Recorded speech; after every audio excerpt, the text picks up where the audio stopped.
My guest today is Isabelle Johannessen. Isabelle is the head of the Startup Battlefield program at TechCrunch, where she leads the sourcing and selection of 200 game-changing early-stage companies each year to showcase at TechCrunch Disrupt.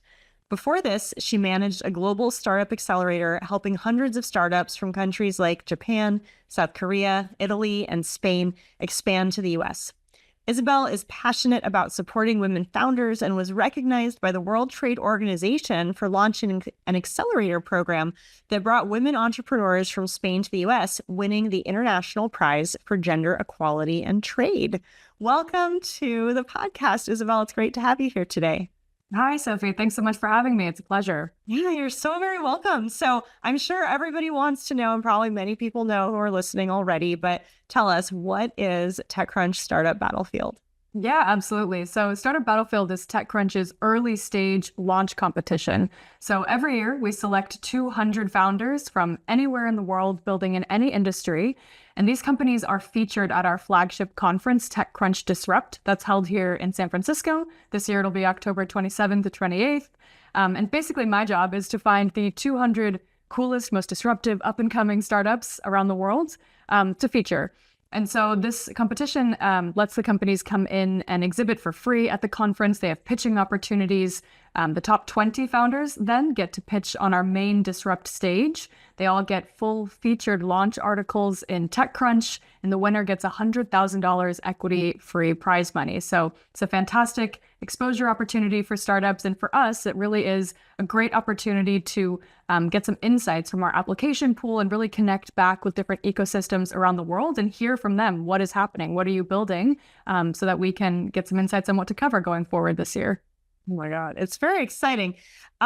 So the chance to win $100,000 is pretty compelling. And this is non-dilutive funding. This is a grant, right? Yep, that's right. Okay. What are some of the other benefits that startups get or founders receive just by participating in this process? Yeah. So, I think the big one is exposure, right? So those 200 companies really are the backbone of the Disrupt conference. We have VCs and corporates and general tech enthusiasts who come to Disrupt to meet these founders and see what they're up to and what they're building. Lots of angel investors. Lots of angel investors, indeed, yes. And of course, many of them get full articles written about them in TechCrunch. So those articles go on to be very helpful as these companies grow. It can often, change the trajectory of where a company is going. I even heard a crazy story this week, actually, a little side trail here, but yeah, we had a founder that apparently was had some issues getting through customs coming back into the US. It was an international founder, and they pulled up their TechCrunch article from their time in Battlefield, and it got them through customs. And I thought that was crazy, but that's the level of credibility it gave them, right? That's amazing. Wow. Okay. To all my clients, just be in Startup Battlefield, get a TechCrunch full-length feature written about your startup, and then your immigration will be solved. It's kind of easy. It's kind of like that. It's kind of like that. It's really compelling. If somebody does have their company written about in TechCrunch, either through Startup Battlefield or through just like a regular news piece, it's pretty strong evidence of the press coverage about your original contributions for an O1A extraordinary ability visa. So it can help. Yeah, if you win Startup Battlefield, EB1A, easy peasy, I think. Yeah. So and we have, a lot of international founders that participate in the program. Obviously I knew I was talking to you today, so I looked up some stats, but it was almost 50%. It was like 47% international founders this year. That's amazing. Yeah, I attended a lot of the Women of Disrupt events last time, and many of the Startup Battlefield contestants were at those events, and they was a very, very global group. Super inspiring, like every continent. Amazing. Yeah. We, go through a lot of effort to source globally and making sure that we are tapped into different ecosystems around the world. And so that's, a big part of my job is traveling, which is fun, yay, but it's also really the work of understanding who are the key players in this ecosystem. What are the VCs, accelerators, universities, and how can we, make sure that those startups are applying to Battlefield and seeing the value and coming and participating and getting coverage here as well. Yeah. So what are some of the places that you've been traveling to spread the word about Disrupt for this year? Yeah, so this year we've done actually, well, flipping a little bit more to the US, we were just at South by Southwest. We've done obviously a lot here in the Bay Area. We're doing a bit of stuff in Greece, in London, in Paris. Wow. So really all over the place. But that's just where we physically go. I think in terms of what we do online is obviously much easier and a lot wider reach. I've been digging really deep into the Canadian ecosystem this year. Wow. And yeah, quite a bit in Germany and the UK. So just kind of following leads and trails. So if anyone has, tips on startup hotspots, I've heard Lithuania, Estonia. Oh, We'll yeah, see. Estonia is a big one, and Finland as well. Don't go check those out. And also, I think a lot has changed since the pandemic. We're in a very different world for a variety of reasons, but historically, Tel Aviv, parts of Australia, Singapore, Lagos, Nigeria, there's a variety of places. So yeah, it's exciting. So, okay, so Startup Battlefield has definitely launched some iconic companies. Dropbox was one of them. N26, a fintech company. So some major players have come out of Startup Battlefield. Any insights onto like, how does somebody become the next big thing? How do you spot the next big thing? Like, what does this competition measure? How does it work?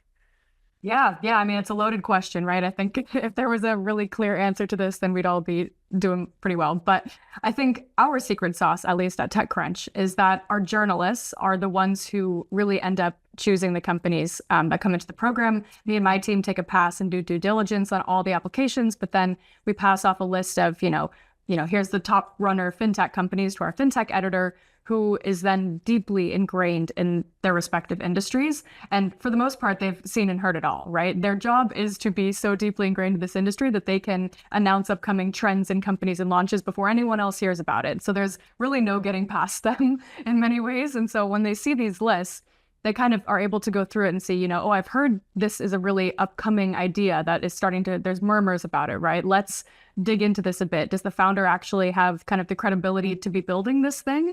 Or is it just maybe a hype, right? Or is this an idea that we've heard 1,000 times before and it hasn't really landed anywhere? Like, why would this version of it be any better? If they have a good explanation for why it would be better and what their competitive advantage would be, awesome, we'll take a chance on them. But if it's like, yeah, we've heard this before and I don't really see what the difference is, maybe we'll pass, right? So it's a really kind of, cutthroat evaluation process, I would say. And it all comes back to the expertise of our journalists. Okay, wow. What has the experience been like with Startup Battlefield since you joined? What has surprised you the most? And what was new to you? Because you already had this like vast experience working with global startups. So what has been new for you from this perspective? Yeah, I mean, first of all, it's been a ton of fun, right? I think running Battlefield and being on the TechCrunch team, like it's so much energy behind it. It's constantly moving and shaking.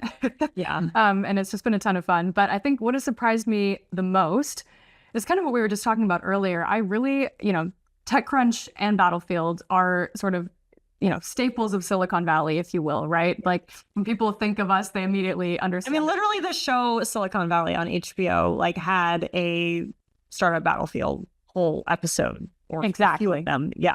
Exactly. So that's kind of top of mind. And even for me, knowing about TechCrunch, but not being on the team, I assumed that most of the companies would be kind of Bay Area local or maybe US, right? But what surprised me is that there was, almost 50% of our applicants were international, and how much of an effort we do internationally. We've run Battlefield programs in different regions around the world, in China, in, Berlin, in London, in Brazil, I believe, all over the place. And so that really, really is this international footprint with Battlefield and with TechCrunch as well.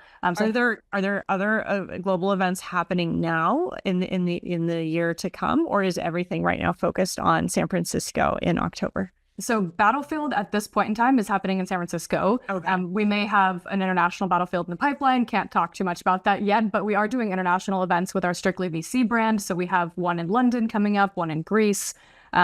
And then we might be doing something in Paris as well. So still continuing with the international footprint. But yeah, I think this year, or in 2024 at least, we received applications from 99 countries, which is, yeah, surprising. There's some countries where I'm like, how? I don't think we've ever like covered a company from that country. How have you heard about us? Yeah. But it's fantastic that they have. Everybody in the tech world reads TechCrunch. If you want to be a founder or have a startup, it's like the easy entry point to just see what's going on. So yeah, that's fantastic. Everywhere. Wow. And originally, was it 20 startups and then it grew to 200? Yeah, there's been some iterations of Battlefield for sure over the years. I think there's always been some element of like a Forbes 30 under 30 list of startups, if you will, or like a best in show kind of list that we've had. But it started as Battlefield 20, that's correct. And I think that was, way before my time, so I can't speak. How many years has it been going on? I think since 2010, we've done about more than 40 iterations of Battlefield in different, shapes and sizes. Yeah. But yeah, so I mean, when it was 20, I think this was when, the term startup Battlefield, or the name, started kind of sticking. And from that, it obviously blew up and we started getting tons of applications. And then it just became a shame to only feature 20 startups when so many applicants were coming in, and we wanted to like shine a light on more of these companies. And so we decided to expand to 200. We opened up the showcase floor at Disrupt as kind of the vehicle for showcasing all of these companies. And so, yeah, I mean, it kind of expanded naturally. Every year, we're kind of like, shoot, do we only get to pick 200? Gosh, there's so many. Well, at this point, there's so many amazing accelerators that I wonder if even folks from many of the top accelerators might not make the final 200 cut.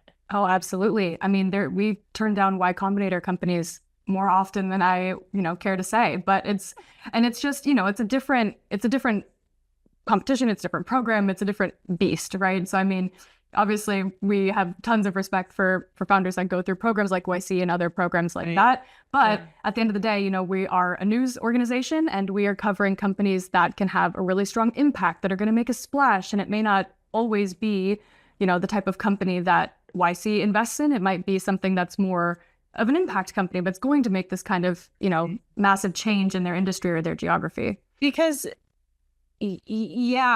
startups are designed to do a lot of different things.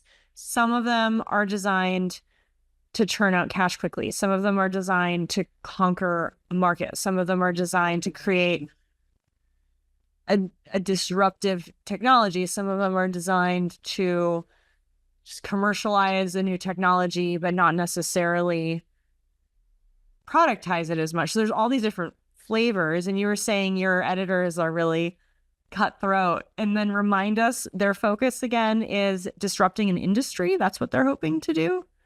I mean, not necessarily, right? I think the premise for the program is really just, we're looking for companies that are building game-changing innovation, right? And that can be different shapes and forms, like you said. If it's going to disrupt an industry, it can be disruptive in a positive way to a region, right? I mean, it can be many things. It can be something new entirely, but really it's the element of newsworthiness, right? Like we want to be covering things that we should be talking about. These are companies that are building something that matters, that we need in this world, and a problem that needs to be solved. And that can be, like you said, many, many shapes and forms of this. But of course, our goal is to, be spreading awareness and information about important topics that are happening in tech, right? That really is our MO. Okay. So a lot of startups pivot all the time. So what's the craziest pivot you've seen from application to actually being on stage at Disrupt? And you're like, wait, that wasn't the company we let in. What happened? Does that ever happen? Yes, to different extents. So I mean, I would say, so basically there's 4 to 6 months between when companies submit their application until they actually pitch on stage at Disrupt. So a lot can change in startup world in 6 months. We know that.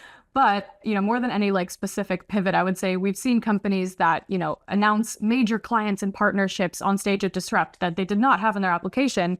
Had they had it in their application, we'd be like, oh my gosh, you should be, a top 20 company or a winner or whatever. But, we didn't know about it until they get up on stage. Or some companies have even launched entirely new products just to be on stage at Disrupt because they realize that, we have a golden opportunity right here. All of the media, in the tech world is going to be sitting in front of us. Let's roll this product or this feature out way faster than we had intended. And I think a lot of founders like thrive under that kind of pressure of this opportunity, right? They're like, heck yeah, okay, we've got 6 months. Like I'll do it in 5. And then on the flip side, we've had founders who, presented really well in their application, and then the company ended up having to drop out or folded or even gotten kicked out because something went horribly wrong in those 6 months, right? So, I mean, anything can happen, and it's kind of, we're betting on founders that we don't know them, right? We don't get to interview them because we don't have the bandwidth to interview thousands of founders. Unfortunately, I wish we did. Thousands. Okay. Yeah. How many people apply? It's definitely in the thousands. Yeah, we don't give out specific stats, but definitely in the thousands. Too many to interview one by one. Wow. Okay. And then there's so much hype around AI right now, and I think there still is, and I think it'll continue, right? Like Mark Andreessen said in a recent interview, there's like 4 years ahead of Blue Ocean. So there's gonna be a lot of noise and there's going to be a lot of signal for many years. So how do you separate out startups that are truly innovative versus those that are riding the buzzword wave? Yeah, no, that's a great question. And one I think we have thought a lot about internally as well. For context, like last year, our application had a question that said, is this an AI company? And that application was like in early 2024, it wasn't a given that was a yes or a no, right? I mean, there was still a lot of change happening, and like it wasn't as big of a buzz as it is today. Obviously, pretty much all the applications we received said, yes, I'm an AI company. And so, of course, we changed that this year to really dig a little bit deeper to answer this question. And so now we're asking more along the lines of like, are you developing proprietary AI algorithms, or do you leverage off-the-shelf AI, right? And how do you implement AI? Are you using unique data sets? Like really trying to dig into what is it that they're doing in a unique way. And there's different answers to these questions are totally fine. It's not like a good or a bad answer. Like there's a lot of companies who are not building their own algorithms. They're using off the shelf. Great. But then, of course, it's not the core of what they're doing, right? Maybe they're an HR platform leveraging AI. But I think the interesting thing is that, the AI is no longer really a competitive advantage, right? It's more of kind of a standard expected. And so in last year's application pool, that was kind of still a little bit of an advantage, right? Okay, we have done this, but we've implemented AI on top of it. That makes us more outstanding compared to competitors. This year, it's a little bit more like, yeah, if you don't have an AI layer, what are you doing, depending on, maybe what you're building, but I'll say that as a blanket statement. And so I'm really curious to see what the pool shows us this year of applications about kind of how people are explaining that, because it really has a lot to do with how they describe it themselves, right? But of course, we do want to see companies that are, developing their own models and be able to build defensible algorithms and using unique data sets. Like that is exciting for us. But only if it's their core business, right? Like there's many companies that are not focusing on that, and they shouldn't be, because that's not what they're trying to do. Yeah. And when are the applications due? Is there still time for people? Absolutely. Yeah. Applications are due June 9th. So there's still time. Of course, we suggest that companies get them in earlier than later because we review on a rolling basis. But yeah, still time. Absolutely. Okay. So I want to give you a challenge. Ooh. And this will help people understand how the battlefield works and what a good pitch sounds like. Ooh. So, okay, imagine that you got selected and it's your turn and you're on stage and you are pitching Startup Battlefield as if it's a startup that is in the competition. What would your pitch be about why Startup Battlefield is revolutionizing the world of startups? Oh my gosh, no pressure, Sophie. Thanks. I know. I think I would be like, hi, I'm Isabelle Johannessen, the head of Startup Battlefield at TechCrunch. Today, I'm going to pitch to you Startup Battlefield. The problem we all face today is that pitch competitions can be a little tedious to sit through. If you've been to a pitch competition, you know what I'm talking about. Maybe you pick up your phone and stop paying attention. It can be long. So what we do at Startup Battlefield is a little different than your traditional pitch competition. We have live demos, which is always interesting, keeps the audience and the judges and the program manager on their toes. Anything can happen. For example, that Dropbox, when they pitched and launched on the Disrupt stage, their demo didn't work, right? And today they've ended up being majorly successful. So really anything can happen with live demos. Another thing that Startup Battlefield does differently is that we have access to top tier VC judges. And this is, of course, a staple of being here in the Valley and having these relationships. But these are people that are usually not accessible to be able to hear their thoughts on a pitch or their thoughts on an idea. So this is very valuable for the founders pitching, of course, but also for the audience for a learning experience. I think the other thing that makes us unique is that we have a lot of companies launching at Disrupt, right? So this is often the times, the first time a company has ever demoed on stage or ever announced their product and what they're building. They're coming out of stealth. So I think those are the three kind of ways that Battlefield is, hopefully shaking up startup competitions a little bit. But in general, I would say finding ways to make pitch competitions more engaging, things like adding audience Q&A. We don't actually do this because it's usually a massive, conference, but things like that, or, opportunities to meet the founders. There's plenty of ways to keep pitch competitions interesting and engaging. And so, yeah, I should apply to Startup Battlefield. We're a very fun pitch competition. You get $100,000. You get $100,000. You get $100,000. That's amazing. Oh my God.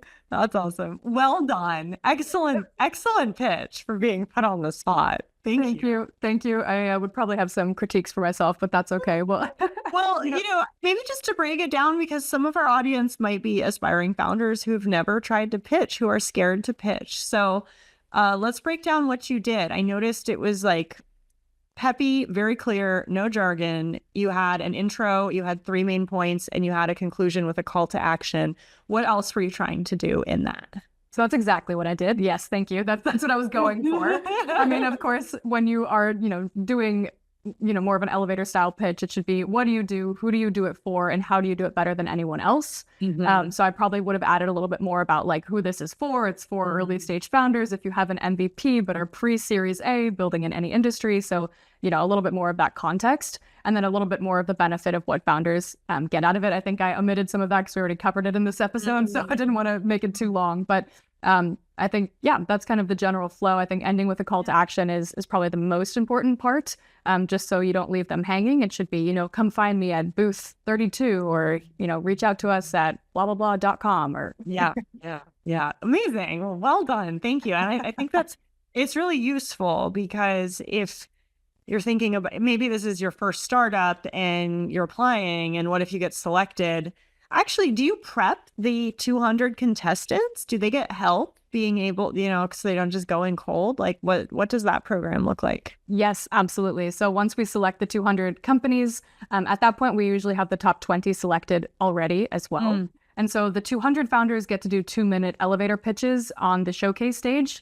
And so those companies go through a kind of elevator pitch training, pretty much what we just did. And then me and some of the other journalists would be giving feedback on your pitch, pretty much exactly what just happened here, right? So refine it so that they're ready to get up and pitch. For the top 20 founders, they have pretty extensive pitch training with me, usually about 4 or 5 hours over a month or two. So it's stretched out, but we're reviewing pitch decks. We're ripping it apart and building it back up, right? Yeah. And walking through, mannerisms on stage, body language, how to, not be nervous, because it's a pretty big stage, right? There's usually 1,000+ people in the audience. Like, people get pretty nervous. Yeah. And so there's a lot of preparation that goes into. And I've spoken. So, I used to write the column for TechCrunch. And so I've gotten to speak at several TechCrunch Disrupts. And it's a whole production with like a green room behind the scenes. And then there's like a makeup situation. And you're like on the schedule, and you're like waiting to be called, to be escorted through the backstage, to like go under the really bright lights. It's intense. Yeah, absolutely. I think the hair and makeup, people always get a little tripped up by that. They're like, what? I have to sit in a hair and makeup chair. Yes, you do. Everyone does. Yeah. You get a mic put on you. There's a whole production team. Like, it's pretty intense. It's a very, very professional event. Mm-hmm. So that's great that people get that training. And so speaking of pitch decks and tearing people's pitches apart and helping them rebuild it, what are the most common mistakes people make? Ooh, yeah, that's a good one. I mean, I think a lot of founders are so like intertwined with their company that they need kind of someone to come in with an outside view, an outside perspective, and help them simplify it. because oftentimes it gets way too technical and they just want to explain all the very tiny details of what's happening. But you have a 6-minute pitch, and that's even kind of long for a demo day format. Sometimes they make you do 4 or less.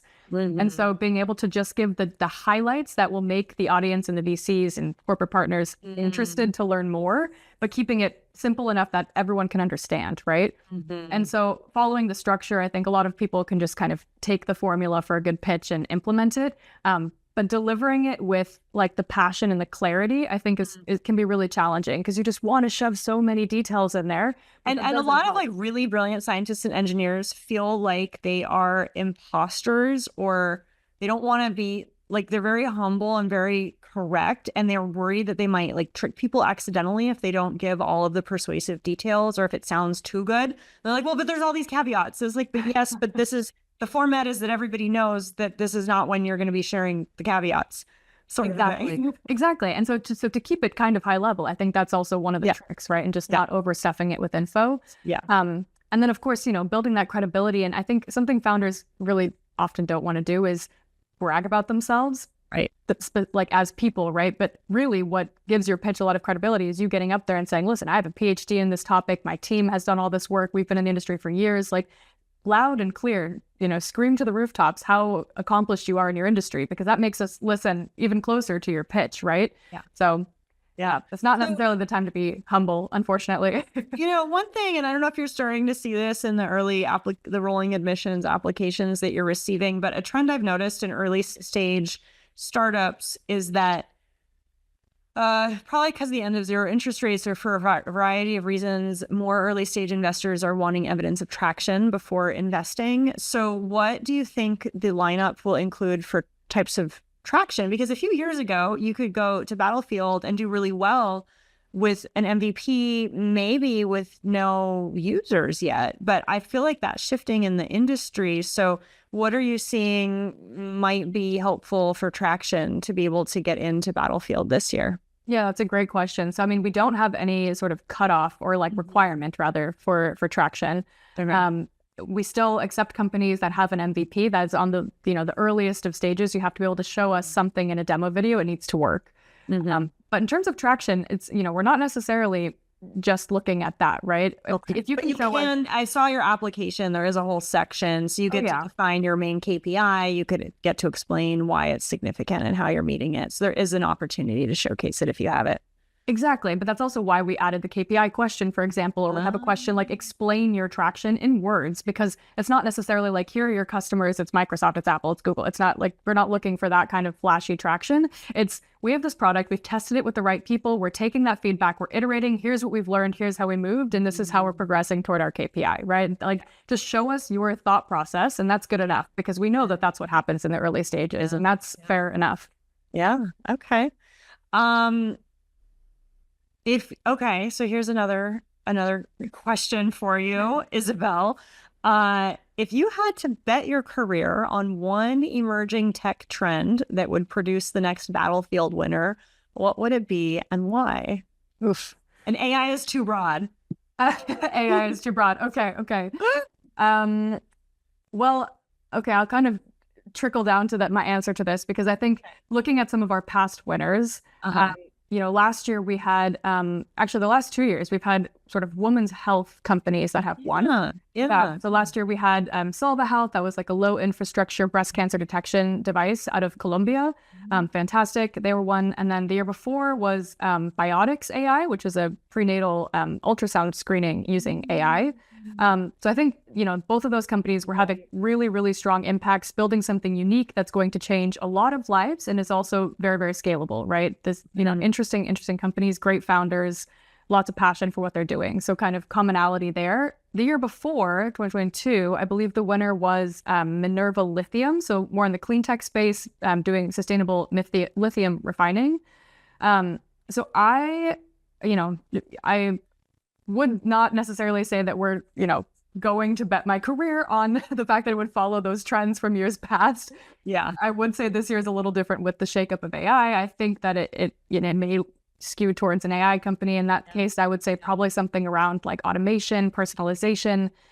There's just a lot of demand across all industries for these kind of things.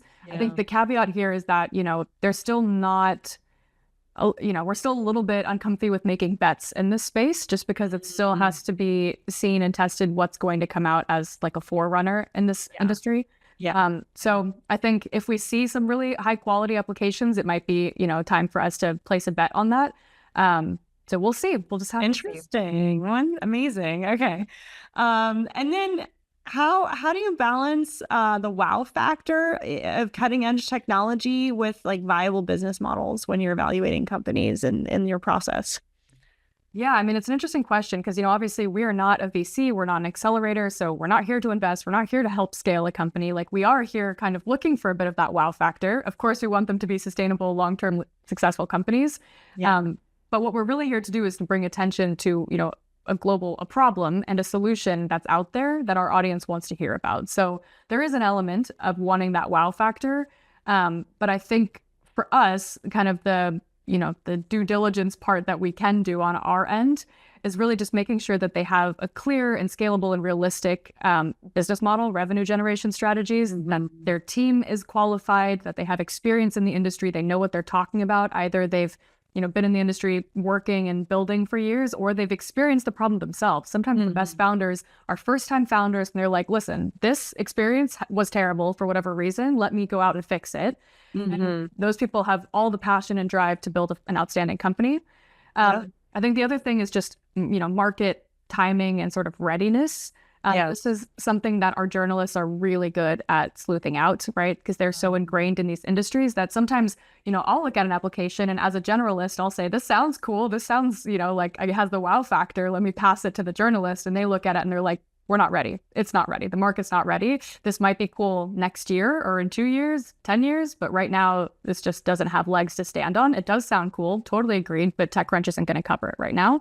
And I'm often surprised by that answer myself. And I think it really just, comes back to the idea that founders, even if they're rejected from Battlefield once, should absolutely apply again the following year, as long as they're still pre-Series A, because sometimes it really comes down to this market readiness. Like, I would love to try again with a few of these companies that a year ago weren't ready. Yeah, you're like, but I know I need it. Yeah, I'm like, but it sounds ready. Yeah, you're just that one user who definitely knows that there's a market for it. But that may be, you may very well be ahead of what, we're considering, covering on TechCrunch. That's absolutely, probably the case, right? So please apply again. So don't take it personally if you're not in the top 200. There's a variety of reasons, and you may still have an excellent company that you should absolutely proceed with.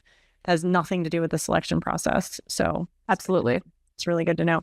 And I mean, maybe that ties into this question. What's the biggest misconception that entrepreneurs have about what it takes to win Startup Battlefield? Yeah. I mean, I think we were just talking about, we get a lot of founders that think they don't have the right traction for it yet, or they're too early, but that's not the case. We want them early. We want them bootstrapped. We want them just coming out of stealth. Like, just show us that you are on the path to getting traction, right? You're building and iterating. It's also not just about serial entrepreneurs, right? First-time founders are, we love talking to first-time founders. Of course, it's reassuring to see someone that has started a few companies and either succeeded or failed, both, have learnings and are helpful in evaluating a company. But first-time founders who've experienced the problem themselves or who are very deeply ingrained in the industry, absolutely for them too. That's what this program is all about, really, is getting to the sort of grassroots of it all.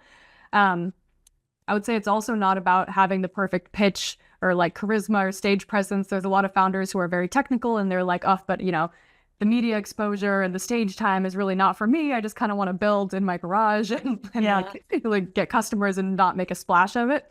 That's not the point, right? A Battlefield can help you get the investors that you need. It can help you get the customers you need.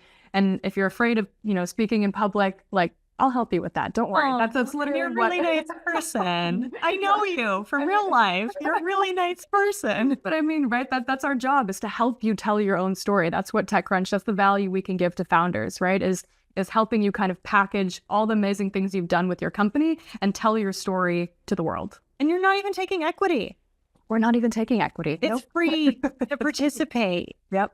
It's free, great advice and help. So, okay, I think everybody should do it. And we'll include the link to the application in the show notes if you're looking. So you can apply by June 9th. Yes. Which is the deadline. So you have to do it before then. Okay. Yep. Okay. So last question, Isabelle. this is more of just your personal opinion because you've been in this world for so long at a global scale. So you've seen countless pitches. What's one thing that makes you sit up and think, wow, this startup could really change the world? What does that for you? It has to be one thing. Okay. Let me think. I would say it's usually the founder's passion, because seeing a ton of pitches, like, you can say all the right things, but if the founder themselves doesn't like eat, sleep, and breathe this idea that they're chasing after, then it can fail at any minute, right? I think the idea that like you talk to a founder and when they're pitching, you can kind of tell that their eyes light up when they talk about it. They really like this idea can change the world, that I'm willing to literally invest my entire life, all my time, my money, even everything into this idea. It really comes down to that founder passion. And it's also something that like, I know, I would say most founders are passionate about what they're building. Otherwise, they wouldn't be doing this crazy, crazy journey that they're on. But being able to see that in a pitch and having that come through and just kind of letting yourself get excited about it on stage, like that's what makes a great pitch and makes the rest of us want to get on the edge of our seat and go talk to you afterwards. Oh, it's so exciting. I'm really looking forward to it. It's going to be end of October. So we're 6 months out, right? Yep, that's right. Amazing. Well, Isabelle, it's so good talking with you. Thank you for being on the podcast today. Thank you for sharing all these stories and insights and for letting me put you on the spot with some of my questions. I really appreciate it. No, I appreciate it. It's always a pleasure talking to you, Sophie. And this has been a lot of fun. And hope we get to do it again sometime. I'll run into you at some events, I'm sure. Yeah, and we'll see you at Startup Battlefield. Yes. Okay, everybody, check out the show notes. That's where you can connect with Isabelle Johannessen on LinkedIn and also find the techcrunch.com/apply link for the Startup Battlefield competition. And share this episode with a friend. Rate the podcast, review the podcast, and also in the show notes, you will find the Alcorn Immigration Law newsletter where you can sign up to get all of the latest insights on changes in immigration law for tech startups and founders. Talk to you next time.